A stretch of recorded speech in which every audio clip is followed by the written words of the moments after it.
aider l'autre n'est pas sans risque. Aider une personne en souffrance est une intention louable. Cependant, il me semble important d'en connaître les risques. Imaginez-vous à proximité d'une personne tombée dans un trou suffisamment profond pour qu'elle ne soit pas en mesure d'en sortir seule. Si vous voulez l'aider à en sortir efficacement, plusieurs paramètres seront à prendre en compte.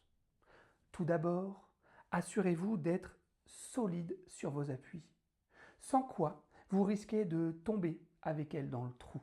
Ensuite, veillez à ne pas être trop proche d'elle, sans quoi vous risquez de tomber avec elle dans le trou. Assurez-vous aussi que la personne souhaite réellement être aidée, sans quoi vous allez tendre la main à une personne qui ne la saisira pas et vous risquez de vous épuiser et potentiellement de tomber de fatigue avec elle dans le trou.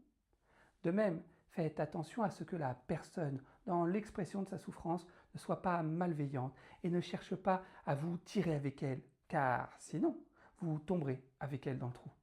Enfin, si la personne saisit votre main sans mauvaise intention, vérifiez bien qu'elle ait suffisamment de force pour se hisser vers vous quand vous la tirerez, car un poids mort est quasiment impossible à extirper et vous risquez alors de tomber avec elle dans le trou.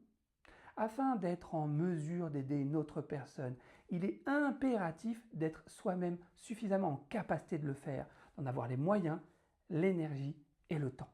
Il est aussi important d'être à bonne distance émotionnelle de l'autre et primordial que la personne soit en mesure de se sortir de sa situation de mal-être.